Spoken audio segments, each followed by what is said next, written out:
Okay, so like imagine you're building a house, right? And you've got your foundation all set. Hmm. That foundation is like your loyal customers, Hmm. those heavy buyers, the ones who love your brand and buy it all the time. Super important, right? Absolutely. But you can't just have a foundation and call it a day. You need those walls and maybe even a roof if you want to make it a home. Yeah, for sure. And that, my friend, is where those light buyers come in. Those are your walls. I like that analogy a lot. And what's even more interesting is the untapped potential, like all that wide open space surrounding the house. That's where your non-buyers come in. The ones who haven't really considered your brand yet. Right, exactly. So today we're going deep on some research that really makes you think twice about that old 80-20 rule in marketing. Yeah. You know, the one where they say like 80% of your sales come from 20% of your customers? Yeah, everyone's heard that one. Yeah. But this research is suggesting that might not be the whole story when it comes to growth. Right. It's way more nuanced than that. Exactly. Well, So we're diving into this study called, making it right, Where is the Brand Growth Potential? An examination of buyer groups. Catchy, right? I love a good research paper title. Me too. So it was published in Marketing Letters, and get this, it's based on millions of actual purchases in the UK. Wow, millions.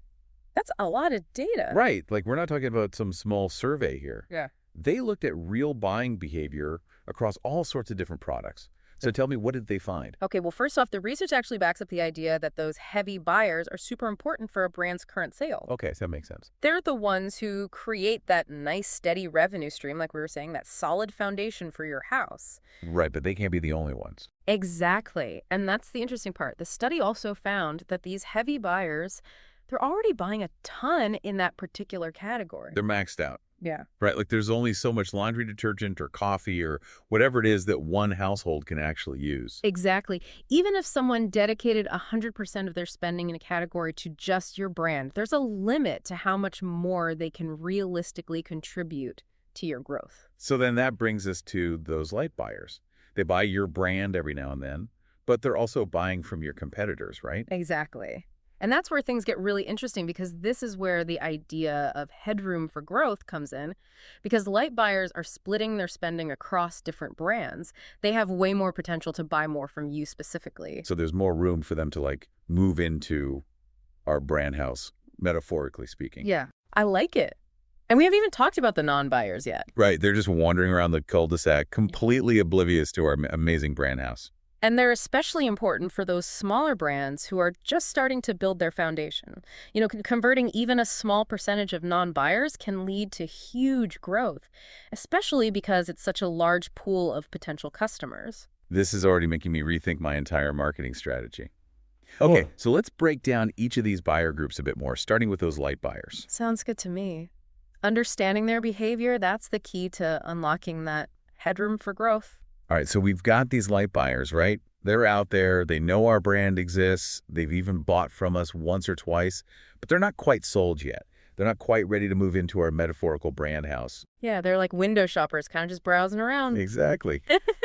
So how do we entice them to come in and really see what we're all about? Well, the first step is figuring out why they're not fully on board yet. Is it a lack of awareness about everything we offer? Do they have some kind of misconception about our pricing?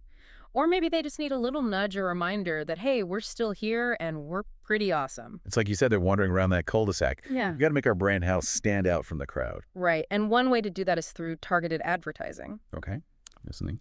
The research actually found that campaigns that really hone in on a brand's unique selling points, they tend to resonate more with those light buyers. So instead of just general messaging, it's about highlighting what makes your brand special, what makes you different, and worth choosing over the competition. So it's not enough to just say, hey, we exist. It's more like, hey, we've got this specific thing that you might absolutely love. Exactly. You gotta give them a reason to choose you. And you know what else works surprisingly well? What's that? Good old-fashioned loyalty programs. Really? I wouldn't have thought. Yeah, the research found that even small rewards can be a big incentive for light buyers to consolidate their purchases with a particular brand. That makes sense. I mean, who doesn't love a good reward? Exactly. It's a win-win. They get a little something extra and you get more of their business. So we've covered light buyers, but what about those non-buyers? The ones who haven't even discovered our brand yet?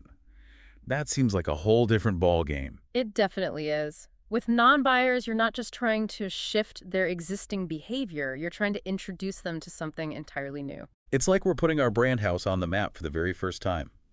So where do we even begin? Well, this is where influencer marketing can be super effective. Partnering with those individuals who have a strong following and a lot of credibility within your target market. Right, so leverage those existing relationships and that trust that the influencer has built with their audience. Exactly. It's a way to expose your brand to a whole new group of potential customers and hopefully generate some initial interest.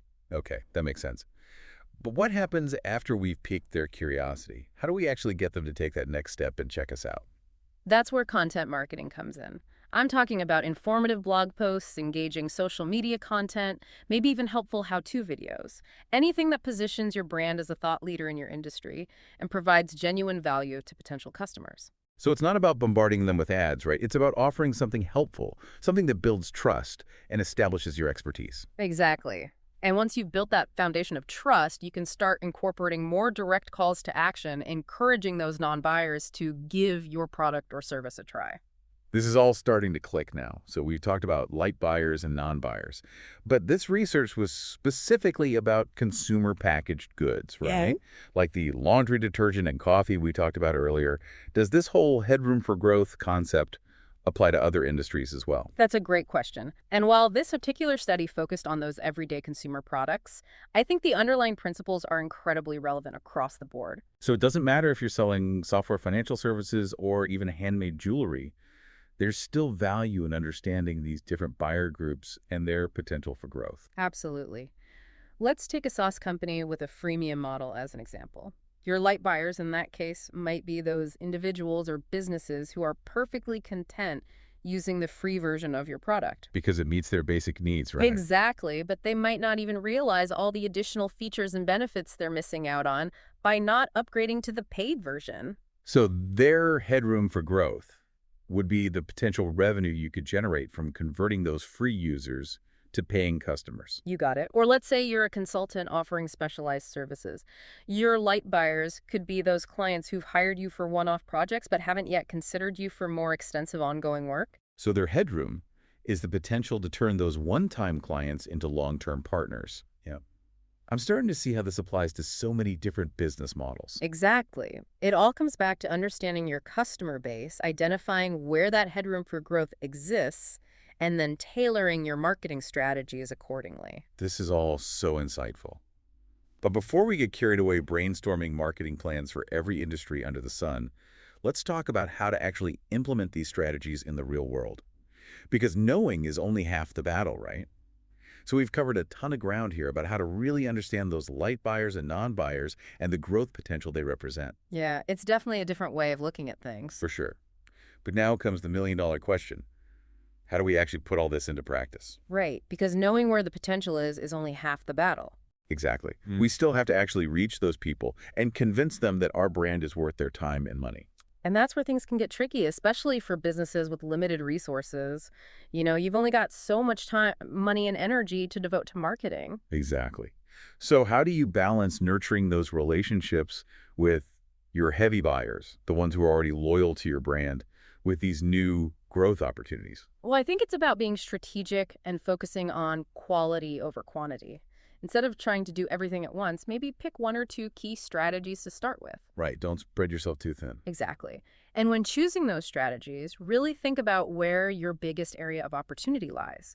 Is it converting those light buyers who are already familiar with your brand? Or is it about expanding your reach to those non-buyers who represent a whole new pool of potential customers? Right. Figure out where that headroom for growth is the biggest. Exactly. Once you've identified that, then choose a strategy that directly aligns with that goal.